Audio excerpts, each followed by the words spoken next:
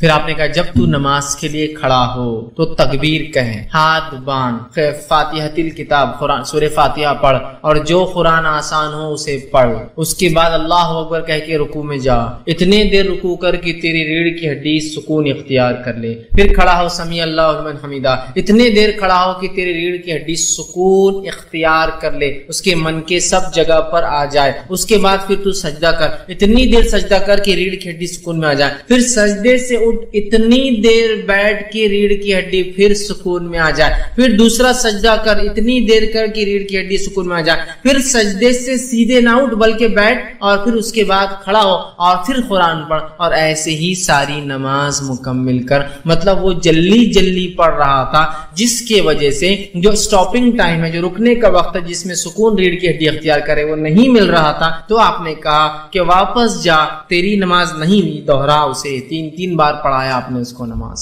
اسی لیے میں نے کہا رکن چھوٹ جائے. یہاں تو صرف سستی کر رہا ہے, کاہلی سے پڑھ رہا ہے, درست نہیں پڑھ رہا ہے, جو ویٹنگ ٹائم ہونا چاہیے وہ نہیں کر رہا تھا. آپ اس کو کہا کہ نہیں ہوا, جا پھر سے نماز پڑھتی ہے, نماز نہیں, جا پھر سے نماز پڑھتی ہے, نماز نہیں, جا پھر سے نماز پڑھتی ہے, نماز نہیں. تو بہت احتیاط کرنا چاہیے. ہمارے پاس دیکھا گیا بہت عدم اطمینان, مطلب اطمینان کے خلاف ہماری نمازیں ہوتی, اور ایسی نمازیں ہوتی ہیں کہ الحمدللہ 1.5 منٹ میں 2 رکعت, اسپیڈ دیکھیے نماز کی, 1.5 منٹ میں 2 رکعت, 4 منٹ میں امام صاحب 4 رکعت. جبکہ جب آدمی جماعت کے ساتھ ہوتا ہے تو اس کو سکون اختیار کرنا پڑتا ہے, اس لیے کہ بوڑھے جوان بچے اور عورتیں سب مکس ہے صفوں کے اندر, مطلب الگ الگ قسم کے لوگ ہیں, اور ہر کسی کے حرکات اور سکنات اتنے اسپیڈ سے نہیں ہو پاتے ہیں. لیکن پھر بھی الحمدللہ ہمارے پاس 4 منٹ میں 4 رکعت ہو جاتی ہے. حالانکہ پہلے 2 میں ضمی سورہ بھی رہتا ہے 4 منٹ میں. اور ایک جگہ تو میں نے انتہا دیکھی, مسجد میں داخل ہوا, الیکٹرانک گھڑی چالو ہے, بڑے بڑے ڈیجٹس میں آ رہا ہے, 1:31 اور 30 سے 35 سیکنڈ, اور دوسری پہلی رکعت, پہلے 2 رکعت کے بعد کا قاعدہ چالو ہے. مطلب 1 منٹ اور 35 سیکنڈ میں دوسری رکعت کا, مطلب دوسری رکعت کا جو قاعدہ ہے نا, وہاں سے قاعدے میں بیٹھے.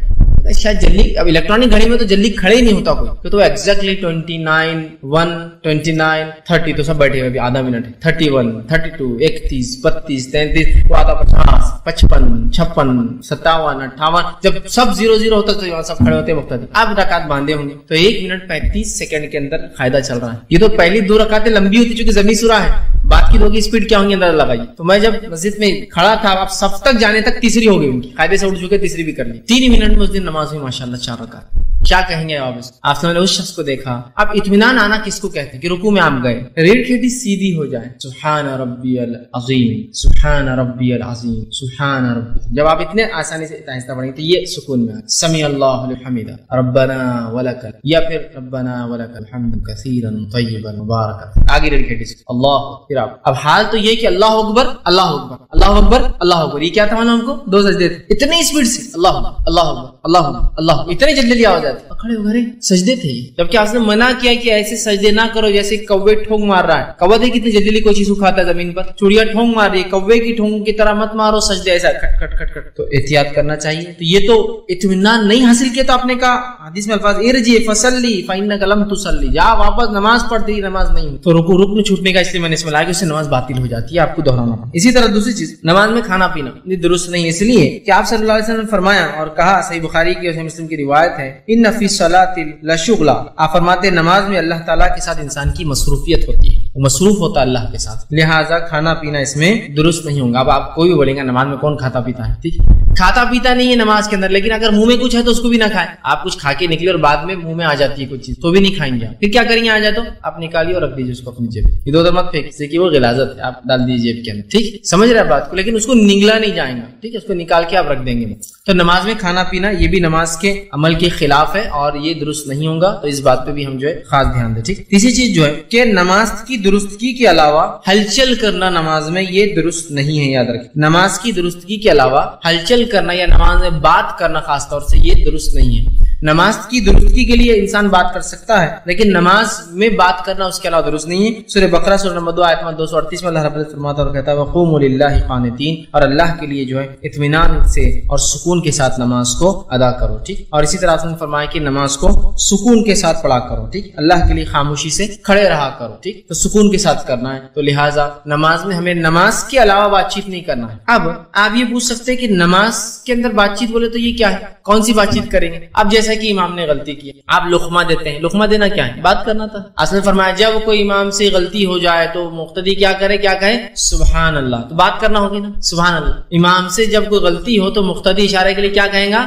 سبحان اللہ، ٹھیک ہے۔ ہمارے پاس کیا بولتے ہیں؟ اللہ اکبر، مطلب کر، کیسے نہیں کرتا، جھک اٹھ، ہم اس کو آرڈر نہیں کر سکتے ہیں، ہم کہیں گے سبحان اللہ۔ آپ غلطی پر اس کا اللہ کی ذات پاک ہے، آپ غلطی کر رہے ہیں، یہ مانا ہوتا ہے اس کا۔ ہمارے پاس کیا کرتے ہیں؟ اللہ اکبر، مطلب سمجھو امام غلطی سے قاعدے کے بغیر اٹھ گئے، اللہ اکبر، تو اب آپ نے کہنا ہے سبحان اللہ، تو لوگ کہتے ہیں اللہ اکبر، اور بالکل بیٹھے بیٹھے ہی بولتے، اٹھتے نہیں ہیں، مطلب بیٹھنا ہی پڑے گا تیرے، کیسا نہیں بیٹھتا، اللہ اکبر اللہ اکبر۔ اب وہ کبھی کبھار اس کو اندازہ نہیں کیا گڑبڑ کر رہا ہو تو اٹھ جاتا ہے، بیٹھ جاتا ہے، کھڑا ہو جاتا، پریشان ہوتا ہے امام بھی۔ سب سے بیسٹ پارٹ ہے سبحان اللہ، امام اس کے بعد بھی نہیں بیٹھا، آپ کو کھڑے ہو جانا پڑے گا اور سر مل جانا پڑے گا، سمجھ رہے؟ بہر ہے سبحان اللہ۔ عورتوں سے آپ نے کہا کہ عورتیں چونکہ آواز سے نہیں وہ کریں گی، تو عورتیں کیا کریں گی؟ تالی کی آواز کریں گی، اور اس کا طریقہ ایسا نہیں ہے، اس کا طریقہ ایسا ہے، مطلب یہ ہاتھ سے اس کے اوپر والے پشت پر مارا جائیں گا، یہ چونکہ بہت بڑی تالی ہوگی تو پشت پر مارا جائے گا، تو اس سے امام سمجھ جائے گا کہ وہ غلطی پر ہے۔ لیکن اب عورتیں تو پیچھے ہے تو پھر اب سوال ہی نہیں کہ ان کی آواز آئیں گی، وہ کر لے، لیکن اگر وہ کر سکتی ہے، ایسا کہ امام مرد ہے اور عورتیں پیچھے صف میں کھڑی ہے، سمجھ لی حضرت کعب رضی اللہ عنہ رمضان میں پڑھایا کرتے تھے عورتوں، تب تو پوری عورتیں تو سبحان اللہ نہیں کہیں گی، آواز کریں گی، امام سمجھ جائیں گے ارے مجھ سے کچھ غلطی ہو رہی ہے، ٹھیک۔ تو بہرحال یہ جائز بات ہوئی نا۔ اسی طرح جو ہے ایک مرتبہ کا واقعہ ہے، صحیح بخاری صحیح مسلم کی روایت ہے، آپ صلی اللہ علیہ وسلم نماز پڑھا رہے تھے، ظہر کی 3 رکعت پڑھا دی، تو پیچھے ایک صحابی کھڑے تھے اور نماز میں کہ اللہ کے رسول کیا نماز کم ہو گئی یا بھول گئے؟ یہ کہا، آپ نے فرمایا نہ نماز کم ہوئی نہ میں بھولا ہوں، اور آپ نے سجدے سے ہو گئے، چونکہ یہ جائز بات چیت تھی نماز میں۔ صحابی نے کہا اللہ کے رسول کیا نماز کم ہو گئی یا بھول گئے؟ چونکہ ابھی وہ رول نہیں آیا تھا کہ سبحان اللہ، وہ پتہ نہیں صحابہ کو نہیں پتا تھا، تو آپ جب آپ پہ وہی اتر رہی تھی، شریعت بن رہی تھی، تو ہو سکتا ہے شاید ظہر 3 رکعت ہو گئی، وہ ڈرنے لگے تو پوچھ لیا، آپ نے کہا نہ میں بھولا، نہ ظہر کم ہوئی بلکہ میں بھول گیا ہوں، اور اس کے بعد آپ نے جو سجدے سہو کرایا، ٹھیک۔ تو آپ نے 3 رکعت پڑھا دی تھی، تو یہاں صحابی نے بات کی، لیکن آپ نے بعد میں یہ نہیں کہا تم نے نماز میں بات کیسا کی، کیسا بولے میرے خاموش ہے، تو پتہ چلا نماز میں جائز بات چیت جو ضرورت کی ہوتی ہے، ویسے جو نماز کی درستگی کا پارٹ ہے سبحان اللہ کہنا، لقمہ دینا بھی بات کرنے میں آئیں گے، جیسا کہ امام پڑھ رہا ہے اور اس سے مسٹیک ہو جائے، سورہ کافرون پڑھ رہا ہے اور وہ غلط ملت ہو گئی، اس کی قرأت کیا پہلے تھا کیا بعد میں تھی، آیت ریپیٹ ہو گئی، تو پھر آپ اس کو لقمہ دے سکتے ہیں، لقمہ دے سکتے ہیں، ٹھیک۔ لقمہ دینے کے لیے سب سے پہلا حق تو اس کے پیچھے کھڑے ہوئے انسان کا ہوگا، جو